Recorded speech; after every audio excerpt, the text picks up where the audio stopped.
বন্ধুরা সবাই কেমন আছো? বন্ধুরা আজকে তোমাদের আপন মায়ের পুকুরে ছেলের ঠাকুর ডুবানো নিয়ে অসাধারণ একটি সত্য ঘটনা বলবো। গল্পটি শেষ পর্যন্ত শুনলে তোমরা বাধ্য হবে হাতের কাজ করতে। না হলে সবাই আমাকে কাজ করে দিয়ে যাবে, আমি বাধা দেব না।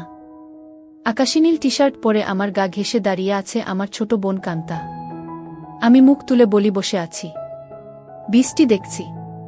তা আমি দেখছি ভাইয়া, কিন্তু তোমাকে খুব বিষণ্ণতা একাকিত্বের ভেতর ডুবে থাকা মনে হচ্ছে। তোমাকে আমি অনেকবার বলেছি জলি আপার আহ্বানে সাড়া দাও। জলি আপা তোমার জন্য পাগল। দুইজনে বসে বৃষ্টির খেলা দেখতে খুব মজা পাবে। কান্তা আমার 2 বছরের ছোট, ভীষণ চট্টে হাসি খুশি মেয়ে, পাতলা গড়নের লিকলিকে শরীর, যেমন সুন্দরী তেমন লেখাপড়াতেও খুব ভালো। আমি জীবনেও কান্তার সাথে কথায় জয়ী হতে পারি না। কান্তা কথার সাথে কথা মিলিয়ে খুব সাবলীলভাবে কাবু করে দেয়। আমাদের মাঝে খুব মিল, ভাই বোনের সম্পর্ক হলেও তুই তুকারি সম্পর্ক। বাহিরে গেলে কেউ বুঝতেই পারে না যে আমরা ভাই বোন, সবাই মনে করে বন্ধু। কান্তা জলিকে খুব ভালোবাসে, তাই কান্তার আশা আমি জলির সাথে প্রেম করি। জলিও অনেক দিন যাবৎ আমার সাথে সম্পর্ক করতে চেষ্টা করে যাচ্ছে। আমি প্রায় 1 বছর নেশায় আসক্ত ছিলাম। কান্তার কারণেই আমি সেখান থেকে ফেরত এসেছি। কান্তা আমাকে খুব ভালোবাসে। মা আমার নারী আন্দোলন করে, যা আমার পছন্দ নয়। নিজেকে প্রচার আর প্রসার করায় আম্মা খুব ভালোবাসে, তাই নিজের টাকা খরচ করে আন্দোলন করে, কিন্তু নিজের অনেক ভুল নিজেই দেখে না। সন্তানের উপর অধিকার আছে, তবে তাদের দেখার সময় উনার নাই। আমরা ভাই বোন ছোট থেকেই কেয়ার করি না আম্মাকে। আব্বা খুব ব্যস্ত ব্যবসায়ী মানুষ। তিনি আমাদেরকে টাকা দিলেই সব দায়িত্ব শেষ, এমন ধারণা পোষণ করেন। দেশ বিদেশ ঘুরে বেড়ায়। মা বাবার মধ্যে তেমন কেমিস্ট্রি আছে বলেও মনে হয় না। আমরা দুইজন নিজেদের ভুবন সাজিয়ে রেখেছি। আড্ডা মারা, বাহিরে যাওয়া, ঘুরে বেড়ানো সব আমরা একসাথেই করি। কান্তা আমার ঘাড়ে হাত রেখে বলে, ভাইয়া জলি আপা খুব ভালো মেয়ে, তোমাকে সুখী রাখবে। হ্যাঁ বলে দাও। আমি ফোন করে দেই, দেখবে এই বজ্রপাতে কাক ভেজা শরীর নিয়ে তোমার কাছে হাজির হয়ে যাবে। কাকা ভেজা শরীর দিয়ে আমি কি করব? কি বলো ভাইয়া? মোস্ট রোমান্টিক দৃশ্য হল মেয়েদের ভেজা শরীর। তুই এত কিছু জানিস কি করে? কেন ভাইয়া, আমি কি ফিডার খাই? আমি এখনো বাচ্চা নাকি? তুই কি কারো জন্য ভিজিস নাকি? ভাইয়া, সিরিয়াল আছে না? তুমি শুরু করলে আমি চেষ্টা করতাম। তোমার জন্যই আমি কিছু করতে পারছি না। তোরে কে বাধা দিচ্ছে? যা খুশি কর। কি বলো? বিয়াদবি হয় না। দুনিয়াতে তুমি আগে আসছো, তাই তোমার আগে কিছু করতে হবে। না রে, আমার এই কমিটমেন্ট খেলা ভালো লাগে না। মা বাবার আচরণ দেখে এই খেলার প্রতি মন নেই। ভাইয়া, সেটা তাদের ব্যাপার। তাই বলে কি আমরা সেটা দেখে এখন নিজেদের কষ্ট দেব?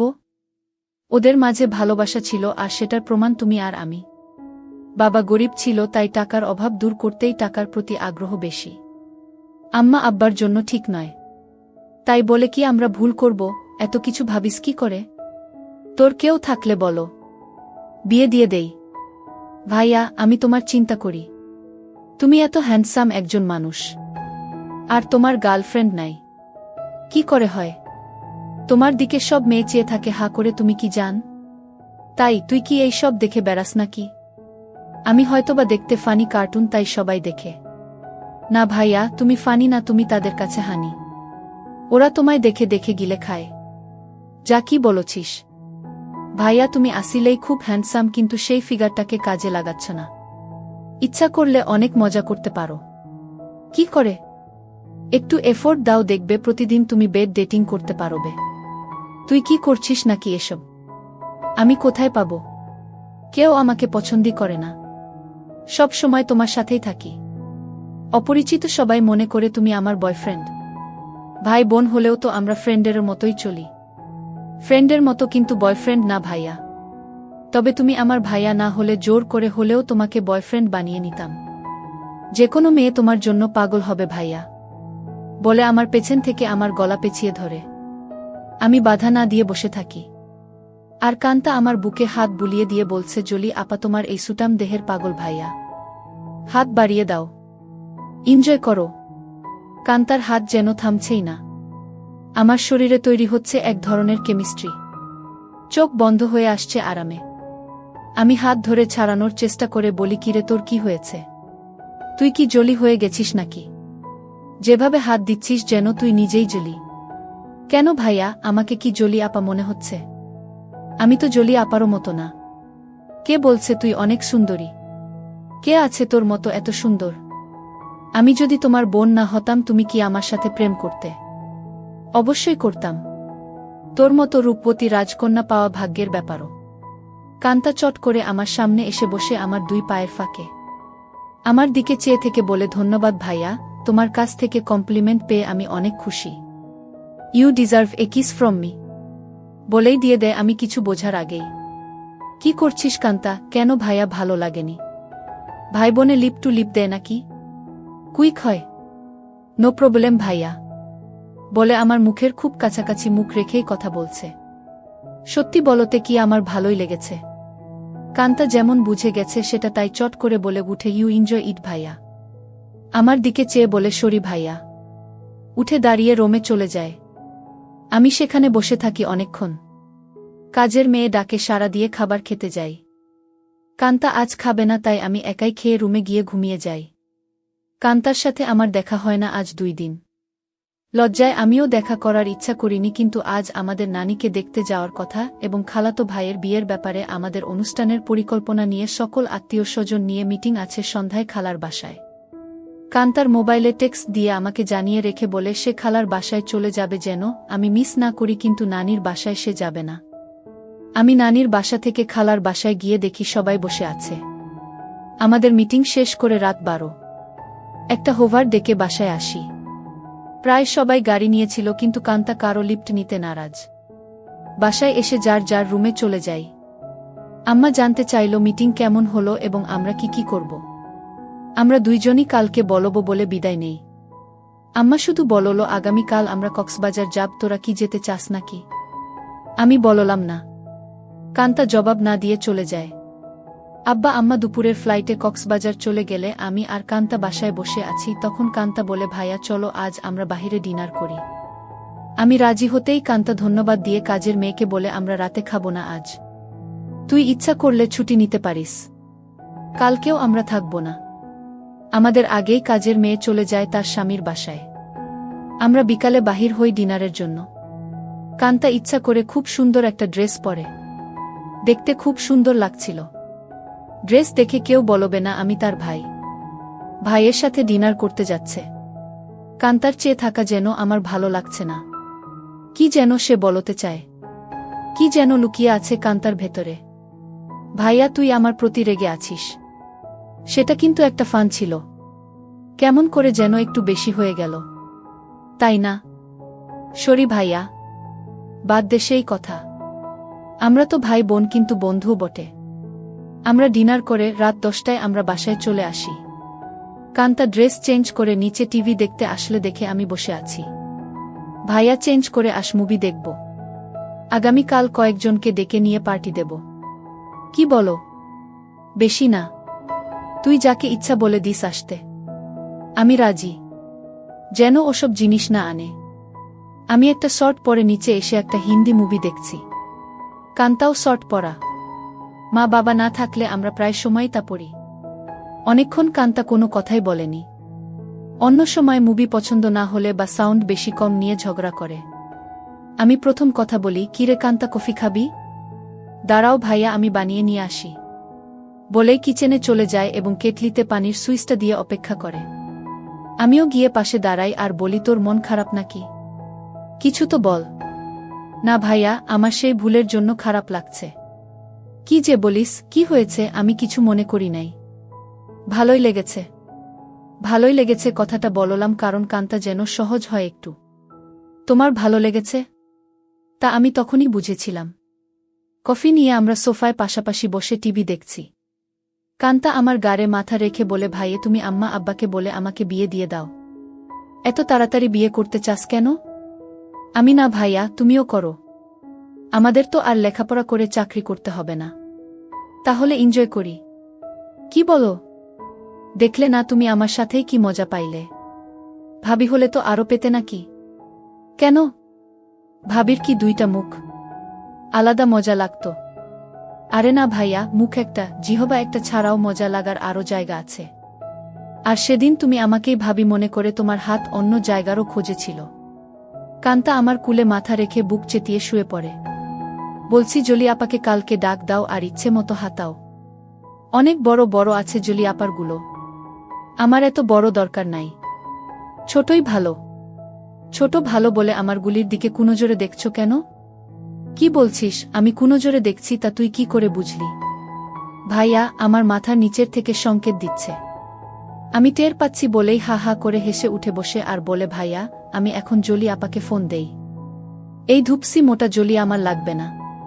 তোমার কি আমার মতো শুকনা কাঠ পছন্দ? তবে জলি আপা কিন্তু এক্সপার্ট, শুনেছি খুব আনন্দ দেয়। আমাকে অনেক কিছু শিখিয়েছে বলে আমার চোখে চোখ রেখে কেমন একটা ইশারা দেয় আর বলে, তুমি কিন্তু আমার বুকে হাত দিয়েছিলে ভাইয়া সেদিন। কি করছিস কান্তা? তোর কি লজ্জা নাই? কান্তা আজবসব কাজ করতে লাগল। আমি বললাম, কান্তা তুই কিন্তু অনেক দূর চলে যাচ্ছিস। ভাইয়া আমি অনেক দূর যাচ্ছি না ভাইয়া, এই মুহূর্তে আমার ভালো লাগছে তোমার জিনিসটা ধরে রাখতে, আর সেটাই সত্য। প্লিজ বাধা দিও না। কান্তা তুই আমার ছোট বোন, খুব আদরের। আমি চাই না সামান্য একটু ভুলের জন্য আমাদের জীবন নষ্ট হোক। ভুলের মাঝে আমরা বেঁচে থাকি। ভাইয়া আমাদের সম্পর্কে ফাটল ধরবে না। কান্তা এইসব তুই শিখলে কোথায়? ভাইয়া বয়স হয়েছে, মুভি দেখি আর আমার কাছে রাবারের একটা আছে, সেটা দিয়ে প্রতিরাত প্র্যাকটিস করি। সব শিক্ষার বড় শিক্ষা হলো সেটা। সব মেয়েদেরই বিয়ের আগে এই শিক্ষা অর্জন করা উচিত। অনেকক্ষণ আমাদের মাঝে কোনো কথা নেই, শুধু একে অপরের শ্বাসরুদ্ধকর মুহূর্তকে এনজয় করি। এত সুখ এত আয়েশ জীবনে পাই নাই। কান্তা আমার কানের কাছে বলে, ধন্যবাদ ভাইয়া, তুমি তো বাজিমাত করে দিয়েছ। আমার খালতো ভাই সোহানের বিয়ে আগামীকাল। আমরা খালাতো মামাতো ভাইবোন 15 জন, আর সোহান সবার বড়। ভাই 10 জন আর বোন 5 জন। এই প্রথম একজন ভাইয়ের বিয়ে। গত বছর সোহানের বোন লিজার বিয়ে হয়েছে। অনেক আনন্দ ফুর্তি করেছি আমরা। কান্তা আর লিজা আমাদের সকল ম্যানেজমেন্টের দায়িত্ব নিয়েছে। খুব ব্যস্ত। আজও সকাল সকাল চলে গেছে। সোহান ভাইয়াদের ছাদে ডিজে পার্টির আয়োজন হবে আজ রাতে। আব্বুর ক্লায়েন্ট থাকায় কানাডা থেকে আসছে, তাই সকাল সকাল হোটেল থেকে তাদের নিয়ে ব্রেকফাস্ট করে ফ্যাক্টরি পরিদর্শন করতে হবে। আম্মু অনেক রাগ করেছে, কারণ আম্মু চায় বিয়ের বাড়িতে যেন থাকে। বিয়ের দিন সারাদিন ছুটি আছে বলে আব্বু চলে যায়। আমি 11টায় ঘুম থেকে উঠে দেখি সেজেগুজে বসে আছে, খালার বাসায় যাবে এবং সেখান থেকে মেয়ের বাড়িতে কিছু জিনিস নিয়ে যেতে হবে। আমাকে দেখেই বলে, কিরে আজ অন্তত একটু তাড়াতাড়ি উঠলে কি হয়? কাজের মেয়েকে না বলে আজ নিজেই নাস্তা দেয় আমাকে। আর ফোনে বড় খালার সাথে স্পিকারে দিয়ে কথা বলছে। ড্রাইভার আমাদের বাসার সামনে বসে আছে, যেন তাড়াতাড়ি যায়। কি ব্যাপারও আম্মু, আজ নিজে এত আদর করে নাস্তা দিচ্ছ ব্যস্ততার মাঝেও? ফোনে থেকেই আম্মু বলে, তুইও তো আম্মুকে আদর করে অনেক কিছু খাইছিস, তাই একটু চামচামি করছি যেন আসল জিনিসটা পাই। বড় খালা বলে, কার সাথে কথা বলছিস? ছাবিনা? ছাবিনা আমার মায়ের নাম। আপি অঙ্কিত। এখন ঘুম ভাঙল। সবাই ভাবছে অঙ্কিত রাগ করেছে। ওকে সাথে করে নিয়ে আয়। ফোনটা অঙ্কিতকে দে। আপি শুনছে, কথা বলো। এই অঙ্কিত, গতকাল আসলি না কেন? সবাই ভাবছে তুই রাগ করেছিস। কারো ফোন ধরিস নাই কাল বিকালে? রাগ করিব কেন? গতকাল আম্মুর একটা বিশেষ অ্যাসাইনমেন্ট নিয়ে ব্যস্ত ছিলাম, সেটা করে দিয়েছি, তাই আম্মু আজ খুব খুশি। 2টার আগেই চলে যাব খালা। আমার নাস্তা শেষ হতেই আম্মু এসে বলে, এই অঙ্কিত, আমরা আবার কখন করব সেটা ভেবেছিস? এত ব্যস্ত হচ্ছ কেন? এই 3 দিন আমরা খুব ব্যস্ত থাকব। ওমা 3 দিন? ড্রাইভার বাহিরে বসে আছে। এখন যাও, দেখি সময় করে একটা কিছু করে দিব। কাজের মেয়েকে 3 দিন ছুটি দিয়ে আম্মু বলে, যা তোর স্বামীর সাথে এনজয় কর। 2000 টাকাও হাতে দেয়। শান্তা নামের কাজের মেয়েটা আমাদের পরিবারের খুব ভালো সম্পর্ক। আমরা সবাই নিজের মতোই ভালোবাসি। শান্তা বলে, আমি আগামীকাল বড় খালার বাসায় যাব, কথা হয়েছে। আমি খালাকে বলেছি কাজে সহায়তার জন্য। তাহলে তো খুব ভালো। আমাকে না জানিয়ে তোরা সব ঠিক করে ফেলেছিস। খালা আমাকে চিঠি দিয়ে দাওয়াত দিয়েছে। অনেক কাজ আছে না? সোহান ভাইয়া অনেক ভালো মানুষ, তাই উনার বিয়েতে সাহায্য করতেই হবে। ঠিক আছে, যা। বাহিরে ড্রাইভারকে গিয়ে বলো আমার 5 মিনিট লাগবে। তুইও দাঁড়িয়ে থাক, তোকে নামিয়ে দিব। আমাকে আম্মু বলে অঙ্কিত একটু উপরে আয় তো তাড়াতাড়ি বলে সিঁড়ি দিয়ে চলে যায়। আমি উপরে যেতেই আমার বলে অঙ্কিত যেতে মন চাইছে না, তোর সাথে এনজয় করতে মন চাইছে। এখন যাও, কথা দিলাম আজ সন্ধ্যায় কিছু একটা করে দিব। সত্যি দিবে তো নাকি জোয়ান মায়াদের পেয়ে আমাকে ভুলে যাবি? আমার শিরায় শিরায় আগুন জ্বলছে। কথা দিলাম ডার্লিং। আজ অনেক দিন পর আমার শখের বাইকটা বাহির করে ঠিক সময় খালার বাসায় পৌঁছে যাই। বাড়িটা খুব সুন্দর করে সাজিয়েছে। গুলশানে এমন 3 তালা বাড়ি আর সামনে পেছনে বাগানওয়ালা বাড়ি খুব কম। এক পাশে বাবুর্চিখানা বানিয়েছে, সেখানে মিতু আপা দায়িত্বে। যার যা দরকার মিতু আপা অর্ডার করে। আমাকে দেখেই বলে এনিথিং স্পেশাল লাগবে? না আপু, সবার স্পেশাল থেকে একটু একটু করে চেকে নিলেই আমার হবে। ভেতরে ঢুকেই কান্তার সাথে দেখা। ভাইয়া এসেছিস? চল উপরে যাবি ছাদে, আয়োজন কেমন হয়েছে দেখবি। বলে টেনে উপরে নিয়ে যায়। সাথে সাথে অনেকেই যায়। খুব সুন্দর হয়েছে। পার্টি কখন শুরু হবে? 6টায় সময়, 12টায় শেষ। কান্তা সবাইকে বলে এই তোরা সবাই নিচে যা, খাবারের কি খবর দেখ। আমি ভাইয়ার সাথে একটা সিক্রেট কথা বলে আসছি। নিশা রাগ করে বলে এক বাসায় থাকো, সিক্রেট কথা বাসায় বলে আসতে পারো না। যা পাকনামি করবি না। যখন আসছি ভাইয়া ঘুমাচ্ছিল। এই সিক্রেট কথাটা না বললে কাজে মন দিতে পারছি না। কান্তা আমাকে এক কোনায় নিয়ে বলে কি খবর মাই হিরু? রাতে টায়ার্ড ছিলে তাই বলে কি দরজা বন্ধ করে ঘুমিয়েছিলে? সকাল থেকে ছটপট করেছি, জানি তুই ডিস্টার্ব করবি তাই বন্ধ করে দিয়েছিলাম ভালো ঘুমের জন্য। ভাইয়া আমরা 1 বোতল শরাব নিয়ে আসছি, রাতে খাবো। খাবি নাকি? দেখা যাক। কান্তা মুচকি হাসি দিয়ে চলে যায়। জমে উঠেছে আমাদের ডিজে পার্টি। সোহানের চোখে মুখে আনন্দ। 3 বছরের প্রেমিকা তিন্নি বউ হয়ে ঘরে আসছে। মা বাবা ভাইবোন বন্ধুবান্ধব মিলিয়ে প্রায় 15 জন মানুষ ছাদে খাচ্ছে, গল্প করছে, মিউজিক শুনছে, ড্যান্স করছে। আমার কাছে এই সব আনন্দ খুব বাড়াবাড়ি মনে হচ্ছে। অয়থা টাকা পয়সা নষ্ট। দেশে অনেক গরিব আছে, সেই দিকে খেয়াল রাখা উচিত আমাদের। আমি কথা প্রসঙ্গে সোহান ভাইয়ার সাথে শেয়ার করি। সোহান ভাইয়া উঠে দাঁড়িয়ে মাইকের কাছে চলে যায় এবং মাইক হাতে নিয়ে বলে, লেডিস অ্যান্ড জেন্টস, আমার ছোট ভাই অঙ্কিত এইমাত্র আমাকে বলল ওর কাছে এই পার্টি খুব বাড়াবাড়ি মনে হচ্ছে। অয়থা আমরা টাকা পয়সা খরচ করছি। অঙ্কিতের কথাটা আমার ভালো লেগেছে। আমি আমার ব্যক্তিগত ফান্ড থেকে 5 লক্ষ টাকা আমার খালা ছাবিনার মাধ্যমে গরিব অসহায় মহিলাদের সাহায্য করব। সবাই হাত তালি দিয়ে সোহান ভাইয়ার চেয়ে আমাকেই বেশি ধন্যবাদ জানায়। আম্মু আমার কাছে এসে বলে অনেক খুশি হয়েছি। আরও বেশ কয়েকজন এই ফান্ডে দান করেন। প্রায় 30 লক্ষ টাকার প্রমিস হয়। আম্মু মাইকে গিয়ে সবাইকে ধন্যবাদ জানিয়ে বলে কি করে সঠিকভাবে এই ফান্ড ভালো কাজে ব্যবহার হয় সেই জন্য অঙ্কিত সোহান আমার সাথে কাজ করবে। সোহান ভাইয়া আমাকেই দায়িত্ব দিয়ে দেয় যেন আম্মুর সাথে কাজটা সঠিকভাবে করি।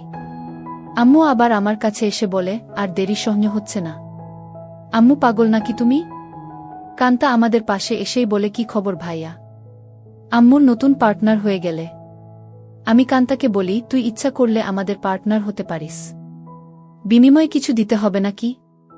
আমাকে কিছু দিয়ে দিস হয়ে যাবে। এই কথাই তো আম্মু বলছিল আর তুই চলে আসলি। দিয়ে দিব, নিয়ে যেও, পার্টনার হতে চাই বলে চলে গেল। আম্মু আবার বলে এই অঙ্কিত কিছু বলো না, আমার এখন চাই। এখন কোথায় কি করে হবে? শত শত মানুষ।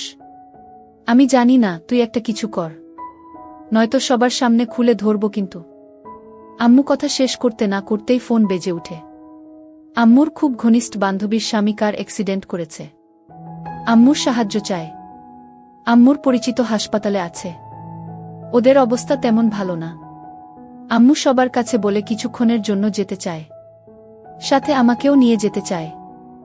সবাই তাড়াতাড়ি চলে আসার কথা বলে দেয়।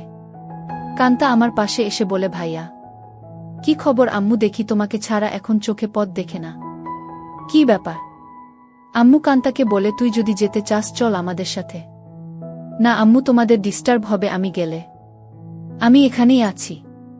সোহান ভাইয়ার ড্রাইভার আমাদের নামিয়ে দেয় হাসপাতালে। আম্মু ডাক্তারের সাথে দেখা করে বলে উনি আমার রোগী। আপনারা চিকিৎসা করুন, টাকা পয়সা আমি দেখব। আম্মুর বান্ধবী শিলাকে সান্ত্বনা দিয়ে বলে চিন্তা করিস না, ঠিক হয়ে যাবে, তোরা কোনো টাকা দিস না, আমি পরে এসে সব ঠিক করব। তোর কাছে টাকা না থাকলে বলিস। সোহানের বিয়ে বাসায় বহু মেহমান আমার জন্য অপেক্ষা করছে, আমি এখন যাই। আমরা একটা ট্যাক্সি করে সোজা আমাদের বাসায় চলে আসি। আমার রুমে ঢুকে আম্মু বিছানায় গিয়ে আমাকে বলে, কই তুই আয়, আমাদের হাতে সময় নাই, মাত্র 1 ঘন্টা সময়।